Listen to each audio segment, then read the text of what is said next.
अगर मैं बोलूँ how will you convert acetylene to acetaldehyde, क्या रिएजेंट डालेंगे कि ये बन जाएगा। अगर हम HgSO4 और डाइल्यूट H2SO4 डालते हैं तो टॉटोमेरिज्म होके क्या बनता है बताओ। जब भी कार्बन बढ़ाना हो ना, दो चीज सोचनी है, पहले या तो रिग्नार्ड, और एडिशन होने के बाद ये कितने डिग्री का अल्कोहल बनेगा। अगर मैं आपको बोलूँ कि what is the reaction of acetic acid with NaOH, तो बताओ आप क्या रिएक्शन करोगे, और ये एसिड किस में कन्वर्ट होगा। तो जब आप कैल्शियम का बेस यूज करोगे तो कैल्शियम का सॉल्ट बनेगा। और या फिर मैं आपको बोलूंगा how will you convert methyl chloride to acetone, methyl chloride से एसीटोन कैसे बनेगा। अगर हम जैम को हीट करते हैं तो क्या बनता है बताओ, ये बताओ, इसको हीट करेंगे तो क्या होगा।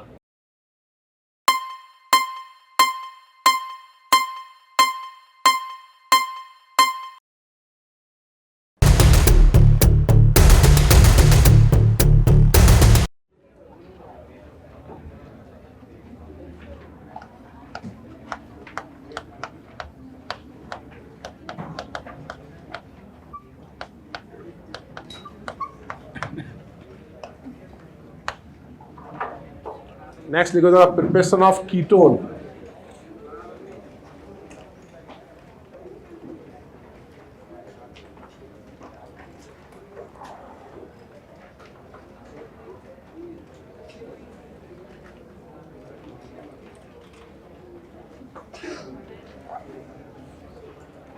लिखो आप प्रिपरेशन ऑफ कीटोन। चलो बताओ कीटोन कैसे कैसे बना सकते हैं अपन। अगर मैं आपको बोलूं कि आप एल्कीन से कीटोन बनाओ, तो how will you prepare ketone from alkene. Ozonolysis कर सकते हैं ना इसका करो आप ओजोनोलिसिस। तो पहला लिखो फ्रॉम एल्कीन और उसमें लिखो ओजोनोलिसिस।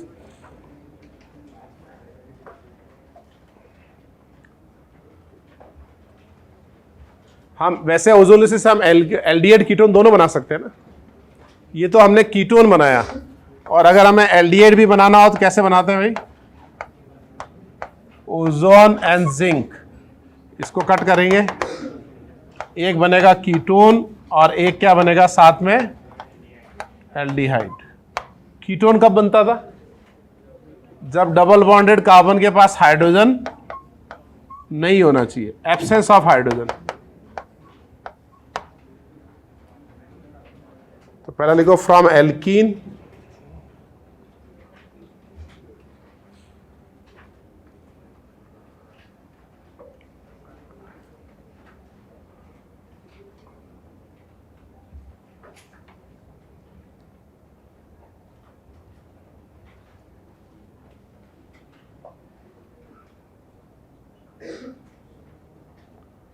आगे बढ़े। दोनों एग्जाम्पल लिख लिया एल्कीन का।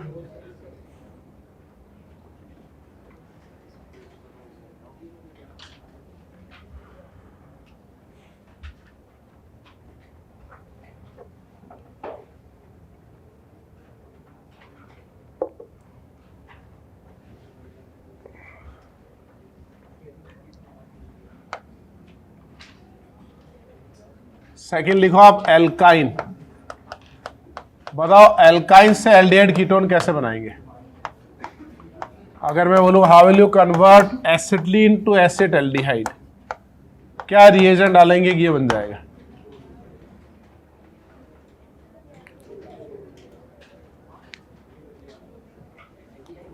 पहले देखो मॉलिक्यूलर फॉर्मूले में क्या चेंज आ रहा है। देखो इसका मॉलिक्यूलर फॉर्मूला क्या है, C2H2, और इसका क्या है C2H2 प्लस क्या है, प्लस H2 है ना। तो यानी चेंज वाटर का आ रहा है, यानी एडिशन ऑफ वाटर हो रहा है। तो एल्काइन में एडिशन ऑफ वाटर कैसे करते हैं। हाँ, एक ही रिएक्शन बताई थी आपको, वेरी इंपॉर्टेंट, वो थी हमारी Kucherov, HgSO4 and dilute H2SO4, addition of water according to Markovnikov. अब इससे एल्डिहाइड बनेगा ना। पहले इसमें क्या होता था, वाटर ऐड होगा और वाटर ऐड होने के बाद इसका टॉटोमेरिज्म, ठीक है ना। वैसे कुचरोल जो है मेनली कीटोन बनाने के काम आता है। अगर मैं प्रोपाइन दे दूं एक्सेप्ट एसिटिलीन, अगर हम HgSO4 और डाइल्यूट H2SO4 डालते हैं तो टॉटोमेरिज्म होके क्या बनता है बताओ? कीटोन।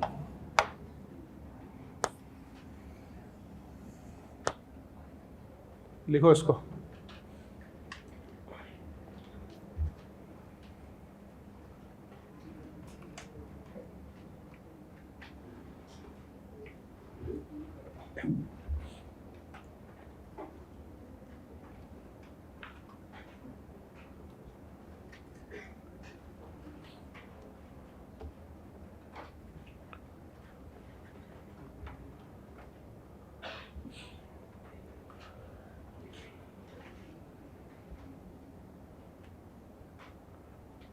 यानी आप एल्कीन से कीटोन बना सकते हो, एल्काइन से बना सकते हो, और कैसे बना सकते हो बताओ? SN2 से कैसे बना सकते हो? SN2 वगैरह हैलाइड, हाँ जेम डाइहाइलाइड से बना सकते हो।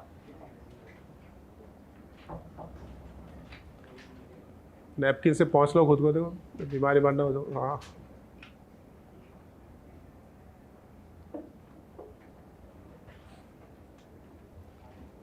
आजू बाजू दोस्तों से एक दो नैपकिन और ले लो, ये फ्री में लेके आए होंगे। देखो लिख लिया सबने?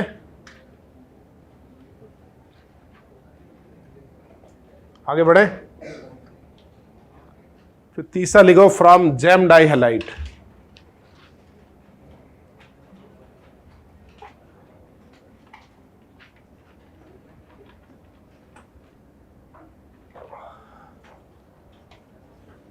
तीसरा लिखो आप, फ्रॉम जेम डाइहाइलाइड।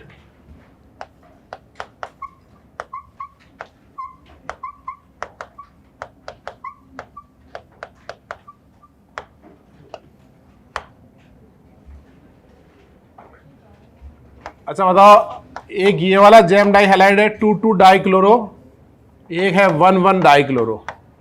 इन दोनों में से कौन कीटोन बनाएगा? ऊपर वाला बनाएगा ना, ठीक है। और इसमें क्या रिएजेंट ऐड करेंगे हम? Aqueous KOH। तो ऐसे समझे कि Cl निकल के OH लगा, वाटर निकल गया ना। और अगर ये टर्मिनल पे होगा तब एल्डिहाइड बनाएगा या कीटोन? एल्डिहाइड। यानी हमारा जो जेम डाइहाइलाइड है वो टर्मिनल कार्बन पे नहीं होना चाहिए ना।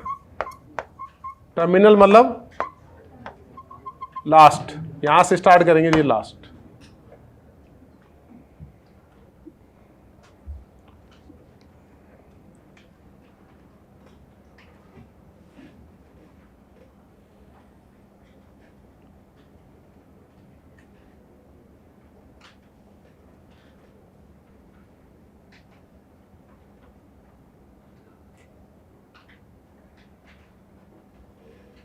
अरे हरिद्वार थोड़ा सा इधर बैठना है, सिंगानी जी को दिख नहीं रहा है। दिख रहा है सिंगानी जी? क्लास के बाद मैं इसको रिकॉर्ड करके स्लाइड्स भी भेज दूंगा तुमको यार। पवन याद रखना यार, सिंगानी जी को स्लाइड भेजनी है ना, नंबर ले लेना उनका, और लेक्चर रिकॉर्ड का लिंक भी भेज देगा तुरंत। सबसे पहले सिंगानी जी के पास होना चाहिए। लिख लिया सिंगानी जी? ठीक है, चलो आगे बढ़ते हैं फिर। और कैसे बनाएंगे बताओ एल्डिहाइड कीटोन? रिग्नार्ड से कैसे बनाओगे? साइनाइड से, हाँ। तीसरा लिखो आप, नहीं सॉरी चौथा लिखो, फ्रॉम रिग्नार्ड।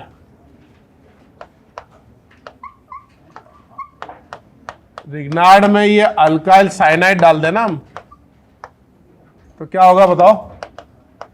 रिग्नार्ड का अटैक, फिर होगा पाई बॉन्ड ब्रेक, इसके बाद इसका करेंगे हाइड्रोलिसिस।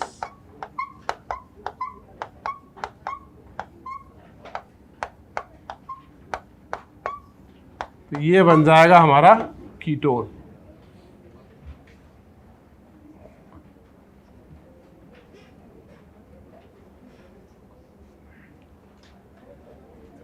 Accept HCN।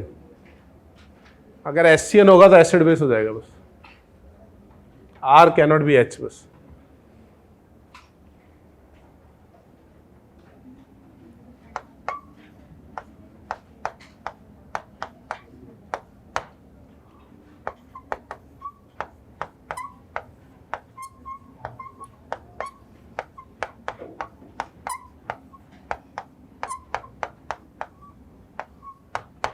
रिग्नार्ड और मिथाइल साइनाइड की रिएक्शन ले लेना, जैसे ये अटैक किया और फिर क्या बनेगा बताओ, C double bond N,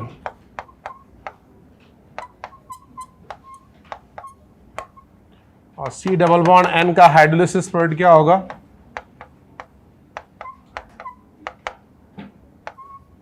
C double bond O।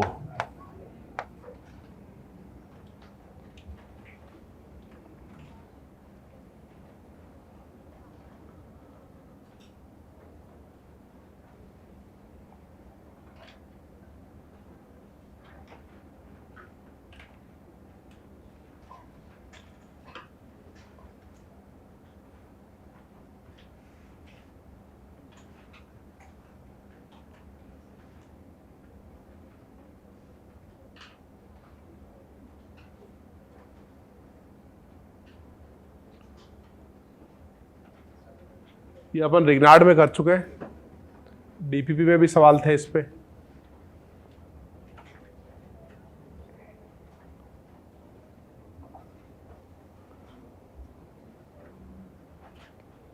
चौथा फोर्थ ही है ये, फोर्थ का A, फोर्थ का B। और बताओ और कैसे बनाएंगे,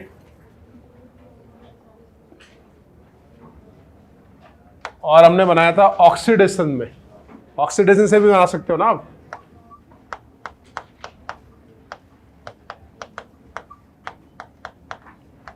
कौन से डिग्री अल्कोहल का ऑक्सीडेशन करेंगे कि कीटोन बन जाएगा, 2 डिग्री। पीसीसी, कॉपर हीटिंग, उससे बनाएंगे ना हमारे। इसमें तो आप बहुत सारे ऑक्सीडाइजिंग एजेंट यूज कर सकते हो ना।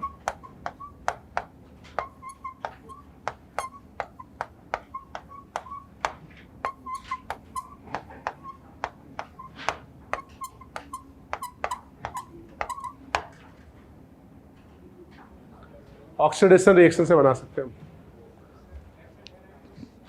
हाँ उसे रिडक्शन से बना सकते हैं, एसिड हैलाइड और रिग्नार्ड से बन जाएगा। हाँ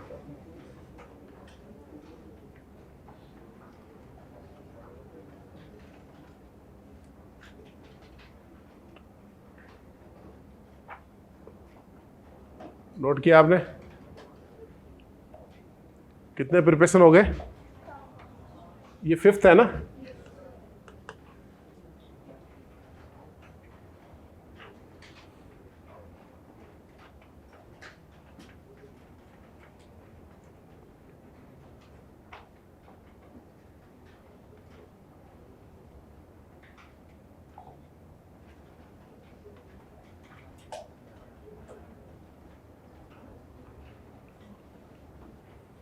अगर हमको एक छोटा सा कन्वर्जन दिया जाए, how will you convert this aldehyde to ketone,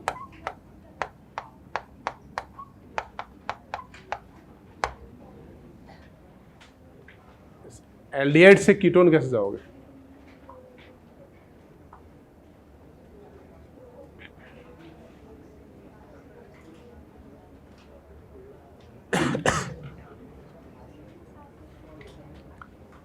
इसमें कार्बन बढ़ रहे हैं, कार्बन कम हो रहे हैं, बढ़ रहे हैं। तो पहले तो कार्बन बढ़ाने का सोचना है ना, कार्बन कैसे बढ़ेगा। हाँ कार्बन बढ़ाने का सबसे अच्छा तरीका साइनाइड है, और या फिर दूसरा तरीका क्या है कार्बन बढ़ाने का, रिग्नार्ड। जब भी कार्बन बढ़ाना हो ना, 2 चीज सोचनी है, पहले या तो रिग्नार्ड या साइनाइड, है ना हमारे सिलेबस में। तो अब बताओ कैसे करेंगे। तो अगर आप एक कार्बन बढ़ाना चाह रहे हो तो एक कार्बन का रिग्नार्ड डाल दो इसमें। आपने ऐड किया CH3 ना, इस पे क्या होगा, एल्डिहाइड और रिग्नार्ड से क्या होगा, न्यूक्लियोफिलिक एडिशन होगा ना, और एडिशन होने के बाद ये कितने डिग्री का अल्कोहल बनेगा, 2 डिग्री अल्कोहल। अब हमको सोचना है कि ये कैसे होगा, ये ऑक्सीडेशन से होगा इससे, है ना। तो ये हमने किया ना 2 डिग्री से कीटोन, अब आप ऑक्सीडेशन कर दो उसका, लिखो उसको,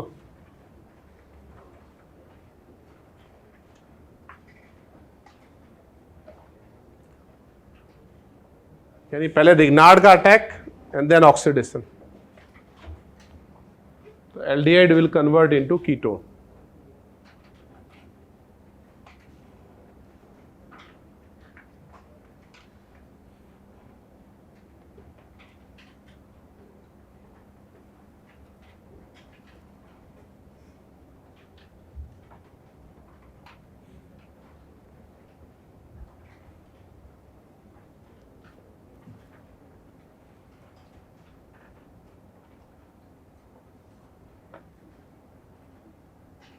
लिख लिया सबने?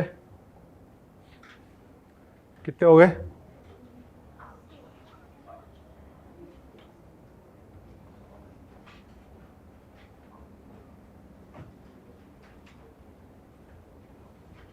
आगे बढ़े।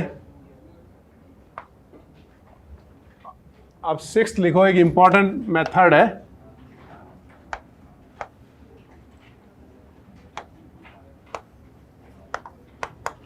फ्रॉम कार्बोक्सिलिक एसिड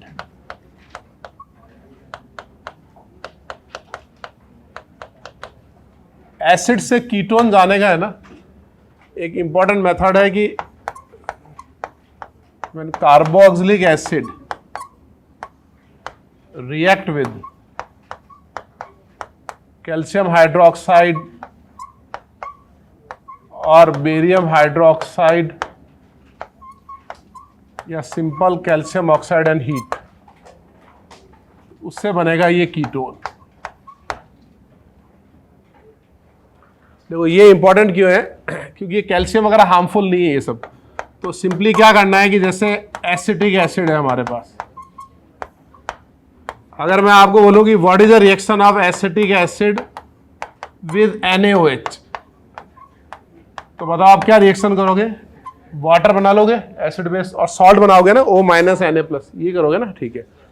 अब मैंने NaOH की जगह बेस चेंज कर दिया। अब आपको मैंने बोला what is the reaction of acid with calcium hydroxide, ये भी तो एसिड बेस ही होगी।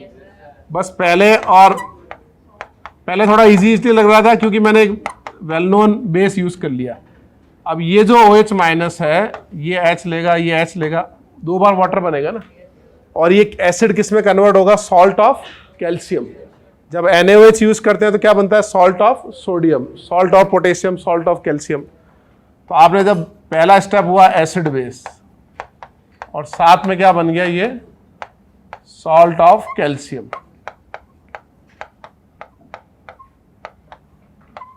अब ये बताओ, कैल्शियम सॉल्ट को हीट करते ही ये कीटोन बन जाता है। तो ये समझ में आ रहा है कैसे बनेगा? आप कैल्शियम के सॉल्ट को हीट करोगे तो क्या निकलेगा इसमें से? इसमें से निकल जाएगा कैल्शियम कार्बोनेट। तो कैल्शियम कार्बोनेट जो है वो सिंपल आपको कैल्शियम कार्बोनेट लिबरेट करना है। तो जब आप कैल्शियम का बेस यूज करोगे तो कैल्शियम का सॉल्ट बनेगा, उसको हीट कर दो, कैल्शियम कार्बोनेट लिबरेट हो जाएगा और वो कीटोन में कन्वर्ट हो जाएगा। समझे आप? लिखो इसको।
लिख लिया सब लोगों ने?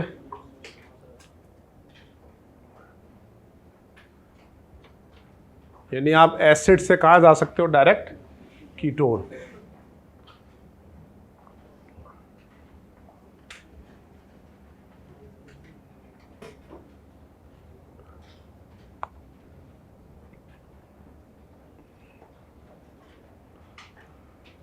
आगे बढ़े।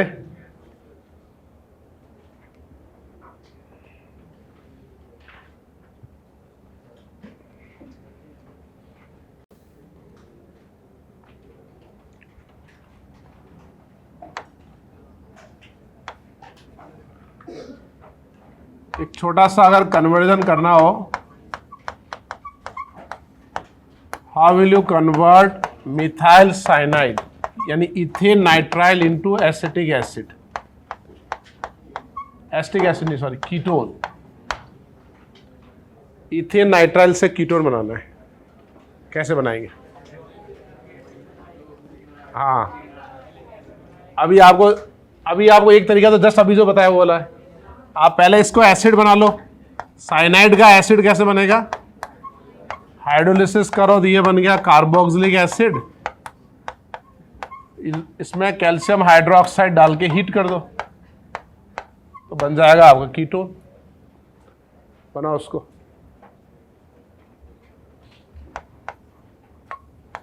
और या फिर मैं आपको बोलूंगा how will you convert methyl chloride to acetone.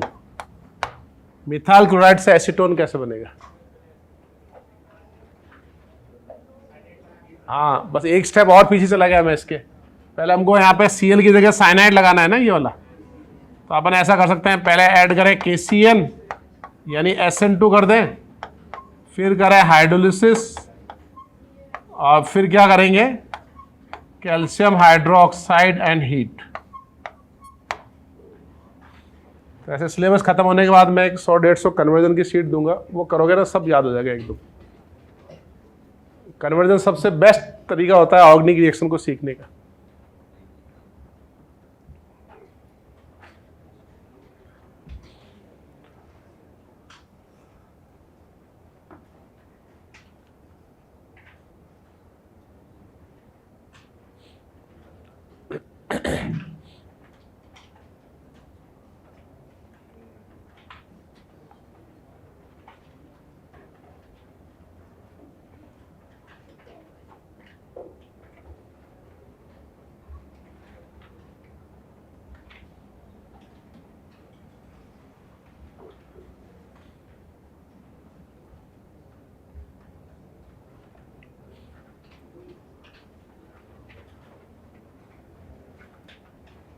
आजकल एक नई वेब सीरीज आई है IC814, देखा है तुम लोगों ने?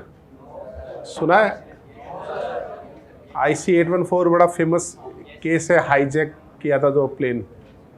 मतलब मैं उस समय, मेरे को याद है अभी भी, मतलब वो 6-7 दिन जब चला था ना तो डेली न्यूज़ में आता था। तो एक काठमांडू से प्लेन आया था दिल्ली, बीच में 4-5 टेररिस्ट ने उसको हाईजैक कर लिया। तो उन्होंने हाईजैक ऐसे किया कि वहाँ एक प्लेन का जो साफ़ सफाई होती है ना, पहले प्लेन की क्लीनिंग होती है, काठमांडू के एक आदमी को पकड़ लिया उन्होंने। काठमांडू क्या है कि स्पाई लोगों का सबसे फेमस सिटी है वो, क्योंकि वहाँ से चाइना कनेक्ट होता है, इंडिया कनेक्ट होता है ना, पाकिस्तान, अफगानिस्तान। तो काठमांडू में बड़े एक्टिविटीज़ होती है, आप मतलब कई कंट्री जा सकते हो वहाँ से। तो काठमांडू में उन्होंने एक बंदे को पकड़ा जो प्लेन में सफाई करता था। उसको ये टास्क दिया कि तेरे को एक बैग रखना है प्लेन के अंदर। तो उसको थोड़ा ब्राइब किया, उसको पैसे दिए। तो वो सफाई वाला था, उसने बैग लिया और वो सफाई बैग ले जाके उसने पर्टिकुलर एक सीट नंबर पे ले जाके रख दिया। बैग के अंदर उनके वेपन्स वगैरह थे, है ना।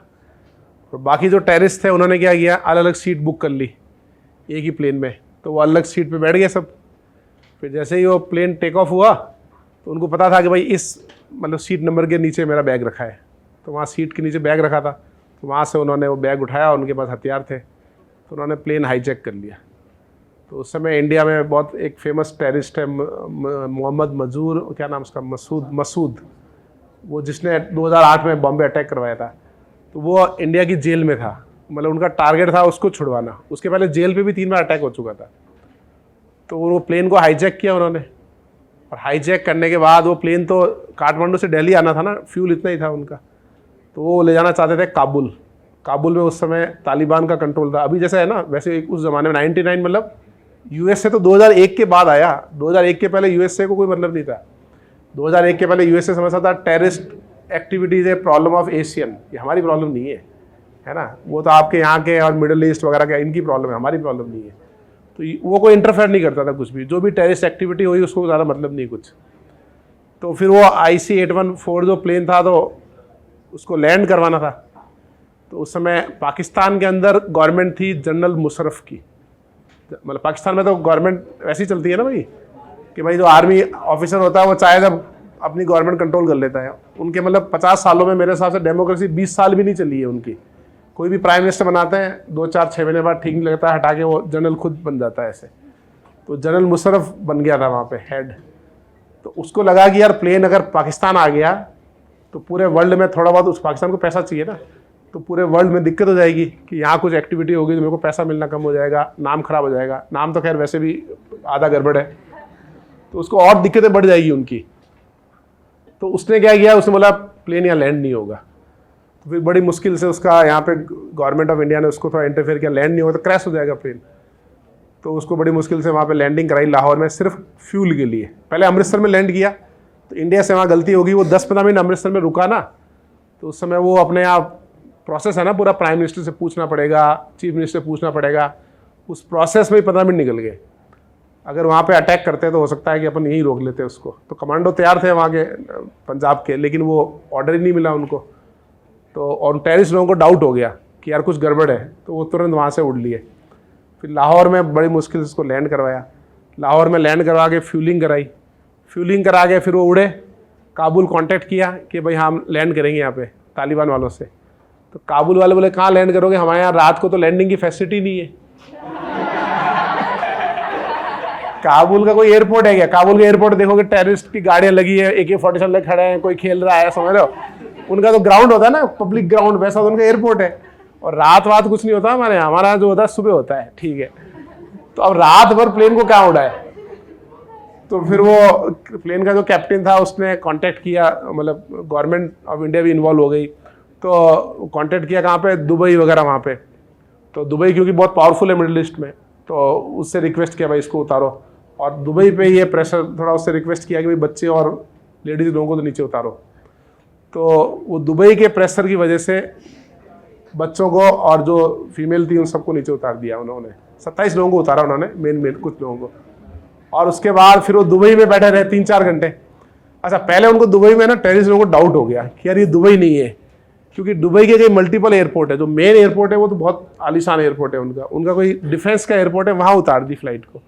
तो वो टेररिस्ट बाहर देखा, बोला यार मैंने तो टीवी पे देखा है, ऐसा थोड़ी एयरपोर्ट यार, ये तो खाली खाली लग रहा है, ये थोड़ी दुबई है। तो उसको समझाया भाई ये दुबई है, तुम कम पढ़े लिखे हो, तुम्हारी समझ में नहीं आएगा, मल्टीपल एयरपोर्ट भी होते हैं। तो फिर वो दुबई का शेख ने थोड़ा प्रेशर डाला तो बच्चों को उन्होंने उतार दिया। इन बिटवीन उन्होंने 2 लोगों को मार दिया, है ना। जब उड़ा ना प्लेन, उनको लगा गवर्नमेंट स्लो रिस्पॉन्ड कर रही है, तो 2 लोगों के गले काट दिए उन्होंने। उसके बाद दुबई में 3-4 घंटे हो गए। अब काबुल का एयरपोर्ट कब खुलेगा? सुबह 7 बजे। सुबह भी अगर सूरज आया तो, अगर अंधेरा वंधेरा हो गया तो फिर एयरपोर्ट बंद है हमारा। तो फिर फ्यूल भराया, 4 घंटे का फ्यूल था उसमें।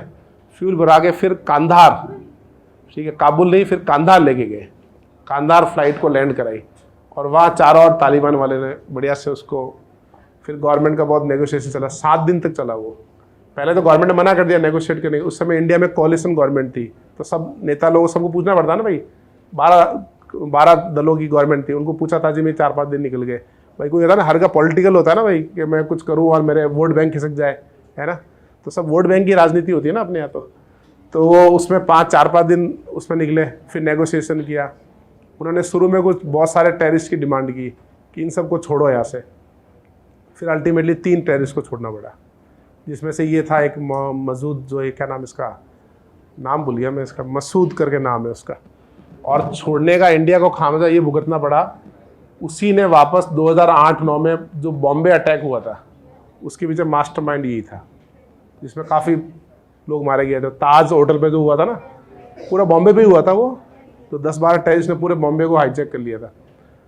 तो अल्टीमेटली छोड़ना पड़ा उसको। और पूरे प्रोसेस में USA का थोड़ा सा रोल ये रहा कि उससे रिक्वेस्ट की गई पर्सनल कि यार तुम दुबई से बात करो। फिर दुबई से बात की गई, तो उसकी वजह से वो बच्चों को पहले छोड़ दिया उन्होंने।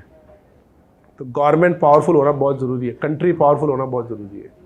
तो कंट्री पावरफुल नहीं होगी तो आपकी एज ए सिटीजन कोई वैल्यू नहीं होगी। जैसे मान लो कोई आता है कि मैं सीरिया का सिटीजन हूँ, तो सीरिया के सिटीजन है, तो क्या सीरिया के भागो ऐसे, है ना। तो पहले तो उसको ऐसे देखेंगे यार ये तो बड़ा चोर टाइप होगा या कुछ लुटेरा होगा, ऐसा ना, मतलब गरीब कंट्री है ना वैसे, ठीक है ना। ऑल दो वहाँ भी अच्छे लोग होंगे, वहाँ भी मिक्स होंगे ऐसे ही, तो कंट्री से आपकी इमेज बनती है। तो ऐसे आप जाके कहोगे मैं पाकिस्तान का सिटीजन हूँ, तो जैसे आप बोलोगे सिटीजन ऑफ पाकिस्तान, मैं आपको मतलब गारंटी देता हूँ कि आजू बाजू 2-4 लोग जो सुन रहे होंगे ना, वो पहले तो एक कदम पीछे हो जाएंगे कि पता नहीं पाकिस्तान का है, पता नहीं क्या क्या बांध बांध के घूम रहा होगा। और वो जो इमिग्रेशन ऑफिसर होगा ना, उसका जो ट्रीटमेंट होगा टूवर्ड पाकिस्तान सिटीजन, तुमको ऐसा लगेगा यार मतलब अच्छा हुआ, मतलब भगवान करे मेरे को है ना जिंदगी में वहां तो पैदा नहीं करे, क्योंकि वो इतना तरीके से पूछताछ करेगा। अब आप सोच लो, आप सपोज करो कंपनी में बड़े इंजीनियर हो, आपके 2-5 करोड़ का पैकेज है, और वो आपको बुलाएगा और हैरेस करेगा पूरा, एक एक चीज पूछेगा ये वो, और 5 लोगों के बीच में पूछेगा, तो आपको लगेगा यार मतलब क्या हो रहा है मेरे साथ। तो देश की जो इमेज होती है ना, वो बड़ी इंपॉर्टेंट होती है। बात समझ में आई तुम्हारे? और देश की इमेज कौन बनाते हैं? वहाँ के सिटीजन्स। और सिटीजन, समझ रहे हो मेरी बात? तो जो देश रिलेटेड मैटर होते हैं ना, उसमें इंडिविजुअली अपने बेनिफिट नहीं सोचने चाहिए, ठीक है ना। तो अपन अच्छे देश में जी रहे हैं, वी आर फॉर्चुनेट। अब एग्जाम्पल लिखो।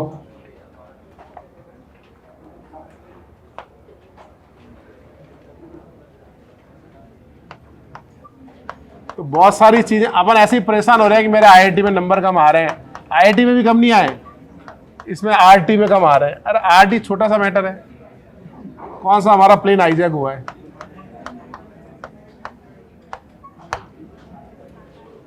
या हम रिवीजन नहीं कर पा रहे हैं, हम ये नहीं कर पा रहे हैं, अरे ये छोटे छोटे मैटर हैं, सब सॉल्व किए जा सकते हैं।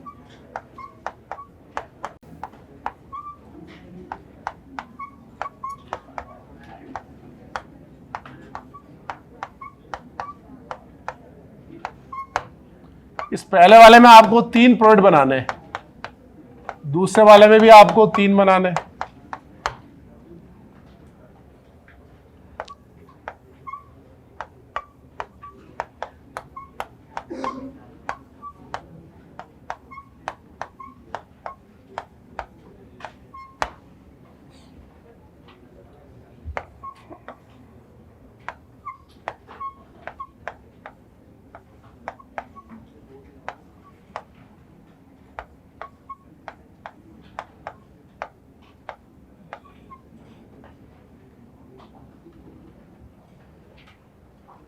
अरे सिंगाने जी, इसके हाईजैक की स्टोरी से क्या सीखा तुमने?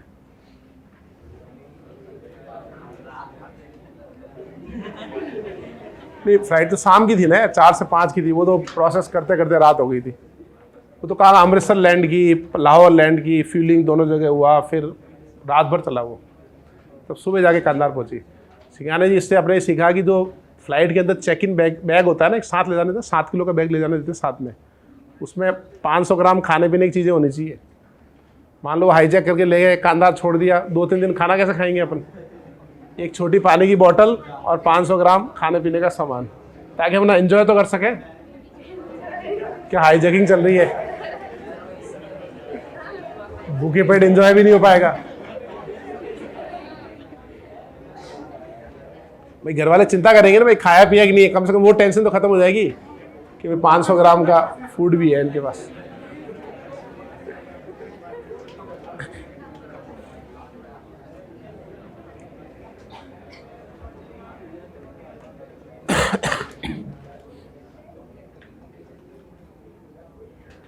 इसके पहले वाले में 3 कौन से बनेंगे, समझ में आया? 3 कौन से बनेंगे बताओ? पहले तो एक बार इस एसिड से कीटोन बना लेंगे, एक बार इससे कीटोन बना लेंगे, एक बार एसीटोन, एक बार बेंजोफिनॉन, और तीसरा कौन सा बनेगा? इन दोनों का क्रॉस प्रोडक्ट है ना, एक बेस इससे रिएक्ट करेगा, एक इससे करेगा, इससे बनेगा हमारा एसिटोफिनॉन। समझे आप?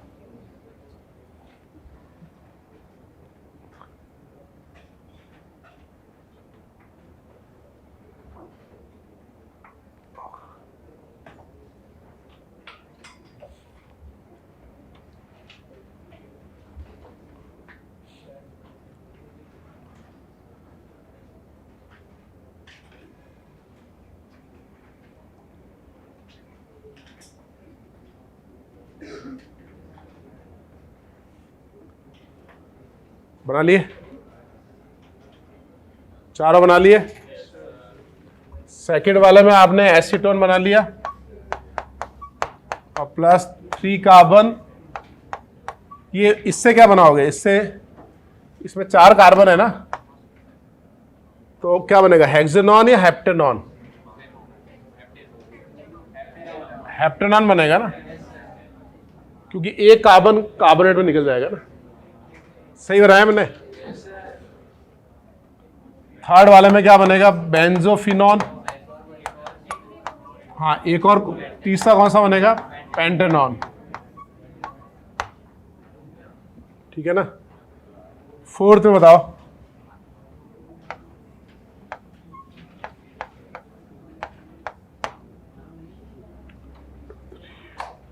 टू 4 डाइमिथाइल बनेगा ना,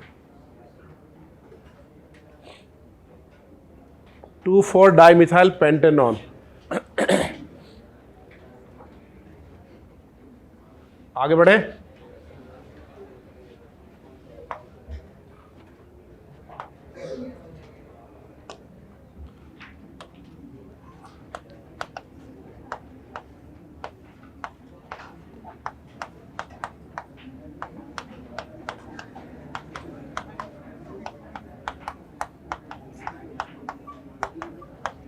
इसमें बताओ, कैल्शियम हाइड्रोक्साइड डाल के हीट करेंगे तो क्या होगा।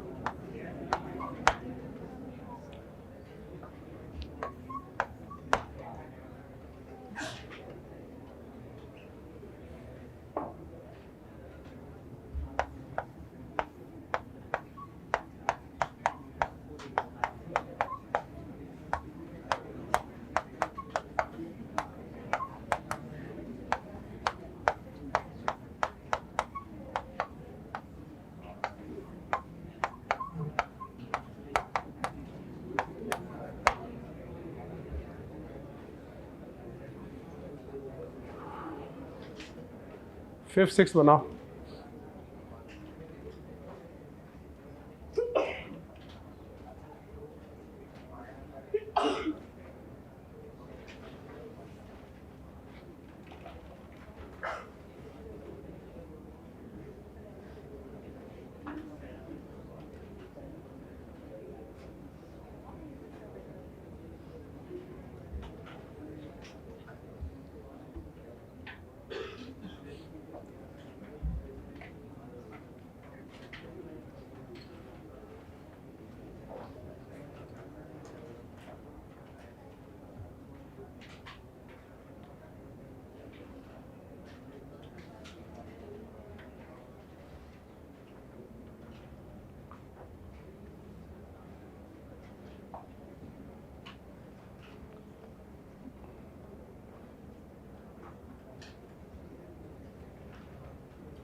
क्या रहेगा भाई फिफ्थ का।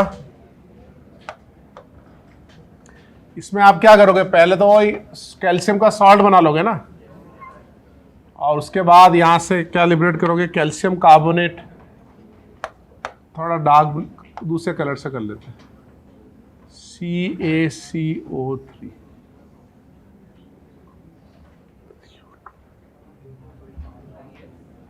सही है, minus water minus CaCO3 calcium carbonate. इससे फिर बनेगा क्या, साइक्लिक कीटोन बन जाएगा ना इससे। कितने मेंबर रिंग बनेगा? 5 मेंबर, है ना। 6th बताओ। 6th में एक प्रोडक्ट बनाने की जरूरत नहीं पड़ेगी मेरे को। पहले ए में तो हम क्या बनाएंगे? BR हाइड्रोलिसिस एंड हीटिंग भी है, हीटिंग रह गया इसका। और बी में क्या बनाएंगे? साइनाइड, है ना। और सी में क्या बनाएंगे? इसका पहले करेंगे हाइड्रोलिसिस। अरे यार वो तो रह ही गया, कैल्शियम हाइड्रोक्साइड तो लिखा ही नहीं। हीटिंग विद कैल्शियम हाइड्रोक्साइड, क्योंकि आज हमारा एम कीटोन बनाना है।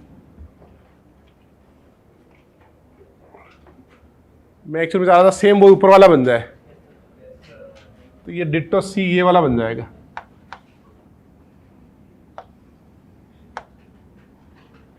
सेम ही बन गया ना।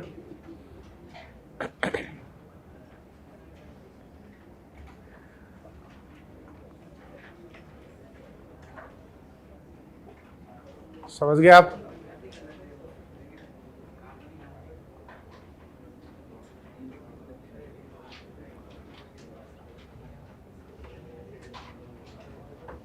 लास्ट लिखो।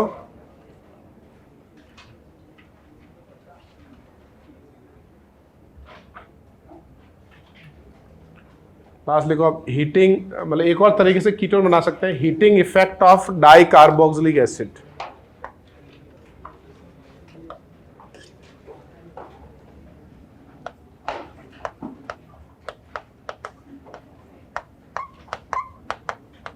Heating effect of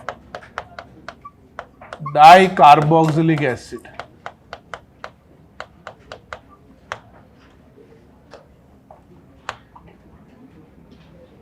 die carbolic acid मतलब दो एसिड ना। ये बताओ कि अगर हम जैम को हीट करेंगे इससे कीटोन बनेगा या नहीं बनेगा? बताओ। अगर हम जैम को हीट करते हैं तो क्या बनता है? बताओ। एसिड बनता है, और क्या लिबरेट होता है? CO2। ये जो जैम एसिड है ये कौन सा एसिड है? हमारा मेलोनिक, है ना, ऑक्सिलिक मेलोनिक, है ना। और अगर हम एक कार्बन और बढ़ा दें, यानी ये बन जाएगा हमारा vicinal.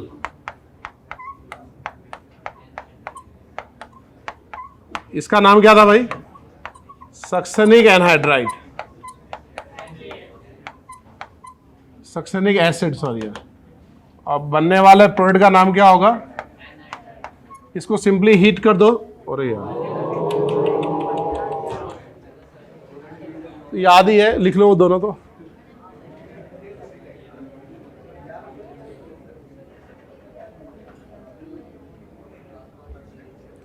Heating effect of di carboxylic acid, ये हेडिंग लगाई सबने। पहला बनाओ उसमें जैम। जैम में मेलोनिक एसिड बनाओ। पहला लिखो जैम डाई कार्बोक्सिलिक एसिड और उसमें लिखो मेलोनिक।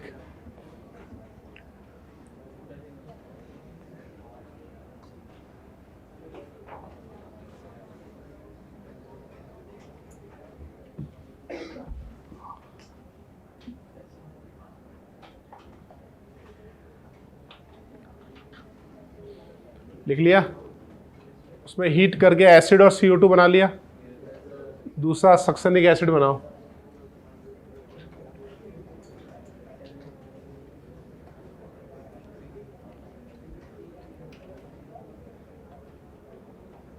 वो क्या बनाएंगे? सक्सेनिक एनहाइड्राइड बना लिया। अब तीसरा बनाओ ऑक्सिलिक मेलोनिक गुल्टेरिक एसिड। एक कार्बन बढ़ा दो उसमें, सक्सेनिक एसिड में एक कार्बन बढ़ा दो, उसका होमोलोग बनाओ हायर। 3 कार्बन हुए ना, CH2 CH2 CH2, फिर एसिड एसिड टर्मिनल पे। हाँ, टर्मिनल पे एसिड और बीच में 3 CH2। Oxalic malonic succinic glutaric, glutaric acid.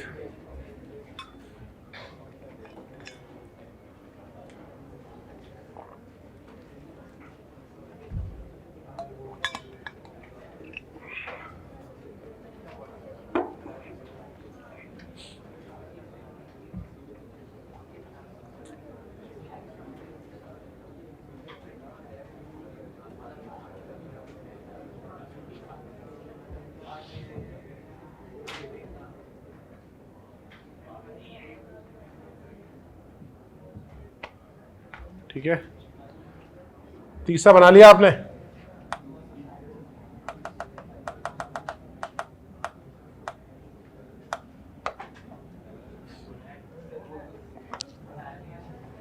तीसरा बनाया नहीं अभी तक। तीसरा था हमारा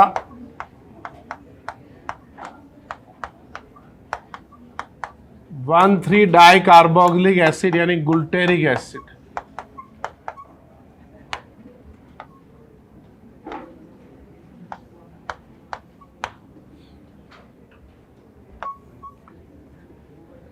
यार इसकी गूगल में स्पेलिंग देखना, गुल्टेरिक एसिड स्पेलिंग क्या है, GUL है या ग्लूटेरिक है, GLU है।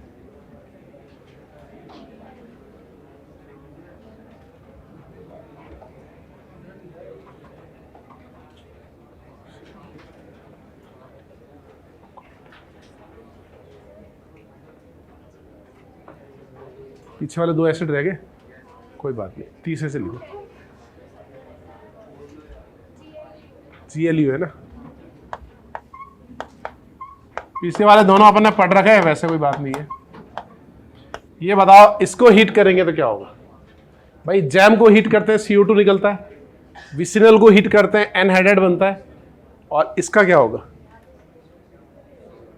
मैं कैल्शियम हाइड्रोक्साइड नहीं डाला है, सिंपल हीटिंग हो रही है, तो सिंपल हीटिंग में हम निकालेंगे वाटर पहले। वो तो कैल्शियम हाइड्रोक्साइड डालते हैं तो कैल्शियम का सॉल्ट बनता, सब होता। सिंपल हीटिंग हो रहा है तो वाटर निकालेंगे, और वाटर निकलने के बाद ये हम बनाएंगे एनहाइड्राइड। अब बताओ ये एनहाइड्राइड कितने मेंबर का रिंग है।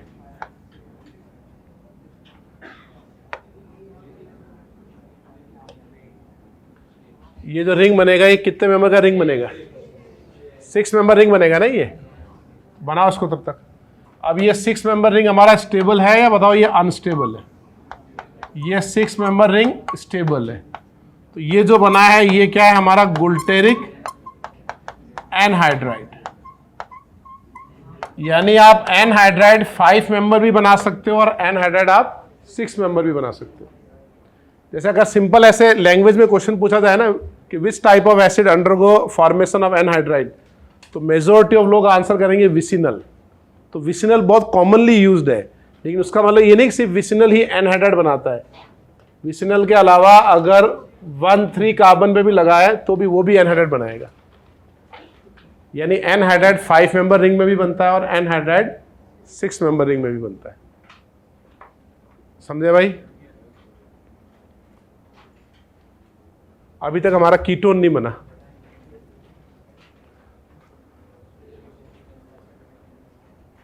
ज्यादातर लोग एनहाइड्राइड फॉर्मेशन आते ही क्या सोचते हैं, सिर्फ विसिनल, जबकि हमको 1,2 भी ध्यान रखना है और 1,3 भी। अब एक कार्बन और बढ़ा दिया, एक कार्बन और बढ़ा दिया, तो बताओ ये कौन सा एसिड बना, एडिपिक एसिड। इसको करो आप हीट, तो यहां से निकल जाएगा वाटर, और वाटर निकलने के बाद ये बनेगा हमारा 7 मेंबर एनहाइड्राइड। वैसे 7 मेंबर रिंग बनने में कोई दिक्कत नहीं है, 7 मेंबर रिंग भी बनता है आराम से ना, 6 स्टेबल ज्यादा है, लेकिन ये 7 मेंबर रिंग अनस्टेबल है। ये क्यों अनस्टेबल है, क्योंकि ड्यूरिंग हीटिंग जब आप इसको बनाओगे तो ये रिंग ब्रेक होके CO2 लिबरेट कर सकता है। तो अगर मान लो कोई रिंग है जिसमें से CO2 निकल सकता है या फिर N2 निकल सकता है, तो इसका मतलब वो अनस्टेबल हुआ। तो ये 7 मेंबर एनहाइड्राइड में से CO2 निकलेगा और ये किस में कन्वर्ट हो जाएगा, कीटोन में। समझे आप। तो आप कौन सा एनहाइड्राइड बनाओगे, 5 मेंबर या 6 मेंबर।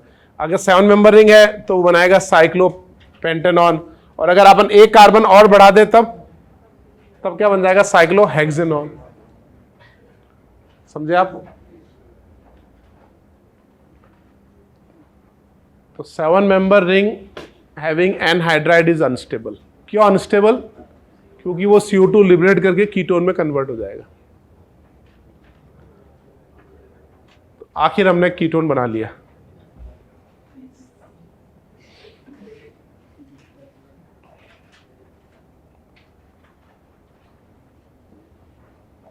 इसका एक रूल भी लिखा है, ब्लैंक रूल वगैरह, वो सबको ध्यान रखनी जरूरत। सिंपल ध्यान रखो कि 5 and 6 member anhydride are stable या 7 मेंबर एनहाइड्राइड आर अनस्टेबल।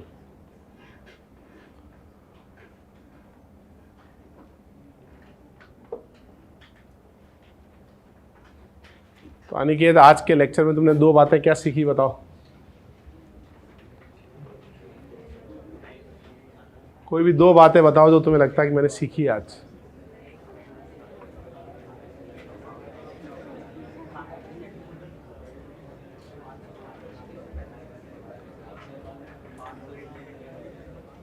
बोलो।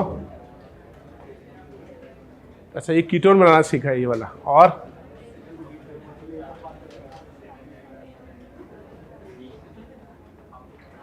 पहली बात ये सीखी, बच्चे को जो दूध पिलाने वाली बोतल होती है ना, उसमें 45 मिनट तक बॉईल करना होता है। और दूसरी बात ये सीखी, प्लेन में जब भी जाएंगे थोड़ा बहुत खाने पीने की चीज़ लेके जाएंगे। उसके बाद तीसरा, थोड़ी ऑर्गेनिक केमिस्ट्री सीखी। समझ रहे हो भाई? पहली 2 इंपॉर्टेंट है।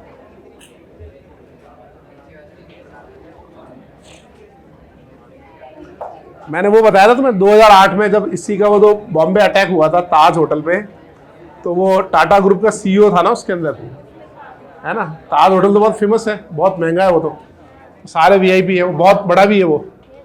तो उसका एक आर्टिकल आया था बाद में, टाटा ग्रुप का कोई, टाटा की बहुत सारी कंपनी है ना, किसी एक कंपनी का सीईओ था वो, तो वो फंस गया था वहाँ पे। तो उसने आर्टिकल में 3 बातें लिखी थी कि भाई ये 3 चीज़ें जीवन में बहुत ज़रूरी है आपकी। तो जो उसने कहा, मैंने इस इंसिडेंट से सीखा। पहला, उसकी आदत थी कि जब भी वो होटल में जाता था तो होटल का इमरजेंसी गेट के बारे में पढ़ता था, है ना। इमरजेंसी गेट को स्टडी करना होता है, अपन ध्यान नहीं देते, अपन ये देखते हैं क्या फ्री मिलेगा, है ना। तो पहला चीज़ तो उसका था। देखा है कभी इमरजेंसी गेट लिखा रहता है ऐसे, और वो गेट थोड़ा सा होता है, हर फ्लोर पे है, ऐसा हल्का सा साइड में होगा। दूसरा, उसने बताया था कि भाई इमरजेंसी गेट सीख लिया आपने, कहीं भी जाओ तो अब ध्यान मन में एज्यूम कर लो यार इमरजेंसी हुआ तो मैं ऐसे करूँगा, है ना। सेकेंड, उसने बताया कि आपको आपका जो मोबाइल है वो फुली चार्ज होना चाहिए। भाई आजकल के जो स्पेशली यंग जनरेशन बच्चे हैं ना, लगातार ऑनलाइन रहते हैं, इंस्टाग्राम है, स्नैपचैट है, ये चल रहा है वो चल रहा है, तो बैटरी डाउन रहती है। उसको यूज़ कर रहे हो कोई बात नहीं, लेकिन फुल्ली चार्ज होनी चाहिए, क्योंकि हो सकता है आपको 2 दिन 3 दिन चार्ज करने को नहीं मिले इमरजेंसी में। और तीसरा एंड मोस्ट इम्पॉर्टेंट, कि भाई आपके हाथ पांव थोड़े चलने लायक होने चाहिए, मतलब आपको दौड़ने की कैपेसिटी होनी चाहिए, कि भाई वो सामने वाला गन लेके आएगा और आपको दौड़ना और बचना है, तो आपकी दौड़ने की कैपेसिटी होनी चाहिए, फिजिकल फिटनेस होनी चाहिए। समझ रहे हो? तो डिग्री कौन सी है वो इम्पोर्टेंट नहीं है, बचना है। भाई तुम्हारे पास भी गन होती तो अलग बात थी, अब तुम तो डिफेंसलेस हो, तो तुमको तो भागना ही है। चलो फिर चलें।